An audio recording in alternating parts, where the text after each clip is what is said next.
Hello and welcome to the Soulful Mamas podcast. You're with your host Maria and I'm so glad you're here. Welcome to this brand new beautiful day. Today is a you and I episode. It is Maria's Musings and I'm going to be musing a lot on the moon, one of my favourite topics. I wonder, have you ever heard of the word selenophile? No, I hadn't either. It means person who loves the moon. And Selene, I think from Greek, I think I'm right there, Greek times, the Greek word, was it Roman? One of them, meaning light basically, and phile is lover of. So lover of the light, lover of the moon. So selenophile, that's my new word for the day that I've learnt that I quite love, so I think I'll be using that one again. So full moon for us in New Zealand will be early hours of Friday morning on May the 24th, and already she is big and bright in the sky, that night sky, now that the rain has finally stopped and the clouds have parted and we can see this beautiful night sky, which is wonderful. I'm talking in the program that I'm running at the moment, tomorrow night, Thursday night, we're talking a lot, or mainly on the full moon and that energy and what that's all about, and I'm sort of doing a bit of a deep dive into that. But I thought I'd have a little dive into it now on this episode for you all, because well, we all experience the moon, of course. So wherever we are in the world, there she is, and her energy and influence is felt by each of us. Animals, humans, plants, the water. Well, she influences the water for us, around us and within us. So there's so much going on at that time, and I think in the full moon energy it's really strong, with the moon and the sun opposite each other and the light from the sun shining directly onto the moon, and it's illuminating everything. And so it's like a spotlight on all areas of our lives that maybe want to be seen, maybe they don't. But it's an opportunity for those areas that we want to work on, or things that aren't really serving us, an opportunity for them to come up and hopefully be released. So each full moon we have this chance to look at that previous lunar month and what isn't working and what do we need to release. What do we need to release to actually move forward in the direction, in our soul direction, where our heart and soul know we need to go? So yeah, it's in that releasing, it's what we usually do as a family. We have a fire. I love fire, and it's perfect at this time because the full moon is in Sagittarius, and Sagittarius is all about what's element of fire, and so it makes sense that we use it, especially now. But yeah, writing down all of this stuff that's not working or is stuck, or we just want to get rid of, want to release. It could be a physical thing, but it could be an aspect of yourself, a habit, something it could be a relationship of some sort, something in your work, something in your anything. It doesn't have to be big, it can be small, and it's just putting voice to it. You can speak it out or you can write it out, and if you're writing it you can then burn it, put it into the actual fire and let that smoke, let that releasing go up, and the moon can just like, yes, I will transmute that for you, thank you very much. And then you've got this beautiful space for something that's more in alignment to come in. I love that. So yeah, it's a really good practice to do. And if you don't have an outside fire or a wood burner indoor fire, you can just light a candle and just speak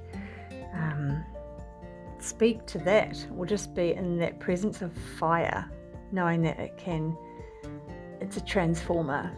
It transforms, can transmute. Yeah, so that's really exciting. And something else that we've always done in our household, our crystals and our stones, always put them out under the full moon and let them be cleansed by the full moon energy and then recharged. And I especially do this for the ones that I use in my healing room when I give Reiki. I make sure that the crystals I do have in my room, there's not heaps of them, but there's just a few special ones that are always there, and I just make sure that they are cleansed and charged up, ready to hold that energy too, so that the space is just in this beautiful how do you say, pure, loving, held space. So yeah, and both children do actually, but my daughter especially, and if she's going through something, sometimes she'll wake up and she'll say, I forgot to put out this crystal, because she's such a magpie. My goodness, she's got so many of them. And she always sleeps with her Pounamu greenstone necklace, and sometimes she'll be like, oh, this needs... She doesn't actually say why, but there'll be something that she's working through or working with at school or wherever, and she just needs... She pops her little Pounamu necklace outside under the moonlight for it to be beamed up, basically. It helps her. It's usually when she needs a dose of courage, I find. So that's a practice that we do. There doesn't have to be too many words around that, it just happens. And something else I do is that I put out fresh rainwater,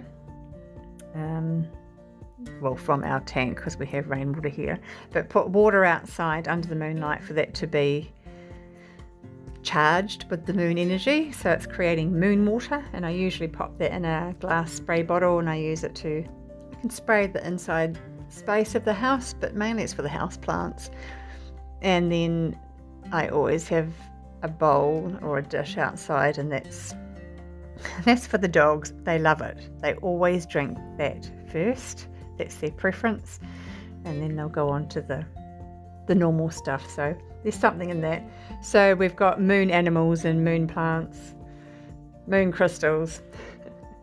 Yeah, so there are a few little things that we do, and I love moon gazing, because especially now in winter, when there's less sunlight, the days are really getting shorter, and when you have that full moon energy, it's like, oh, thank you, it's another dose of light, if you like, and it's so welcoming, so nourishing it feels. And I don't know if you've tried this or if it works for you, but I find without fail, every time I go out and just look up at the moon and do a little bit of moon gazing, lying down, sitting down, standing up, whatever, and just watching, noticing the colours and the rings, and there's something so magical about it. And whatever the energy you came into that with, especially if you're feeling a bit unbalanced or irritable or annoyed, whatever it is, it dissipates really quickly, so quickly. I used to do this with my children when they were younger. If they were a bit out of sorts, we'd just go outside and rug up, have a little walk around, and that in itself helps. But when I get them to look up at the moon, and there's just, you come into the space of awe and wonder. Well, it's magnetizing, really, isn't it? That is what is happening at that time too, that magnetic pull.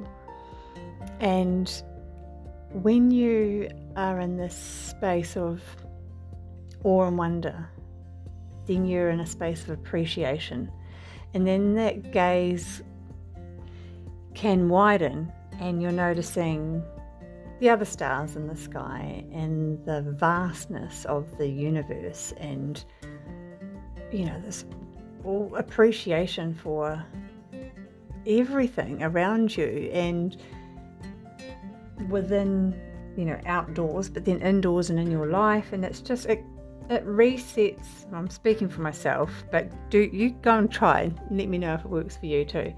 It resets me. I feel like I come back into my own true north. I find equilibrium in just by being in that space of true wonderment and then appreciation and everything. It's like you're looking through a whole new lens at life, and your perspective has broadened, and you don't need to sweat the little stuff so much, and it gives that moment of an opportunity for clarity to come in. And when you're working with the energy of our beautiful grandmother moon, it heightens our intuition as well, so we can actually listen to those inner whispers, that inner voice. And that's the aspect of ourselves that is all-knowing and doesn't steer us wrong, but we just don't often take enough time to truly listen and hear those whispers. They're really faint for many of us. So I find the moon is full moon, such a wonderful reset. I work with all of the phases of the moon, but the full moon is something that we can all do very easily. You don't have to have an astrology background or anything. You just have to look up in that night sky. And even if you can't see her, you can generally feel her because that few days beforehand, I've always had parents say, when is it full moon? My children are a little bit off the rails, and it's usually because of that at least 2 days beforehand, that window of not sleeping very well and feeling quite fatigued or irritable. And I drove home tonight. It's Wednesday night and I'm recording this, and there are dogs on the road that escaped from jumped out the window of somebody's car, and a tractor stuck on the road, and there's an accident. It was just like, what's going on? And then I look up at the moon and she's beaming down and almost giving a little wink, like, yes, I am shedding light on all of these situations that all need to be looked at and worked through and addressed. And I thought, wonderful. Yeah, so that is the full moon. Our full moon in Sagittarius, happening Friday morning, New Zealand time. And we're also in Gemini season 2, which it's a bit quicker than our earthy Taurus energy. So that air-like energy and that opportunity for communication and talking and sharing and putting our voice out there a bit more. So lots of exciting things. I love to talk about the moon, so if you want to know more or chat more, then do get hold of me, maria@parentingwithsoul.com, or you'll find me on Instagram or Facebook, DM me, or many of you know me in person, so that's great too. And I have had other people ask about the program I'm running, the offering I have. We have started, but I am this is going to be a regular thing. It's based on the wheel of the year. It's called the Wheel Turns, and this segment is autumn and going into winter. We finish on the winter solstice with a beautiful winter solstice ceremony, and then I will do another segment, probably leading into the spring equinox, but I will definitely let you know. And so yeah, let me know if you're interested so I can add you to that list. Yeah, I'm loving it. Some really beautiful conversations and sharing, and this is not specific to parenting stuff. This is for you, the mama, the woman, and how to go beyond self-care. It's about soul-filling, really truly going deeper into things, like ritual and ceremony and what nature's showing us, and rhythms and cycles and seasons and everything on a deeper level, and how we can work with it ourselves. And the beauty of this, obviously, that when our soul is full and we're completely lit up like that, it ripples out, and it'll be felt by our family, and obviously it's going to help our children anyway. So get a bit excited about this. So yeah, Maria at Parenting with Soul for anything you want to know or chat about. And yeah, have a beautiful full moon. And yeah, if you don't do anything else, just do a wee bit of moon gazing, see what comes. Have a soul-filling week ahead. And if you haven't already, please do subscribe to the podcast and share with any other people that might be interested in these little conversations. We're just really wanting our village to grow and just keep weaving this beautiful community. So I appreciate you so much. I don't underestimate just how much it is, for you to take your time and listen to me. And I know I do ramble on a little bit. So have a beautiful, soul-filling week, and I will see you again soon.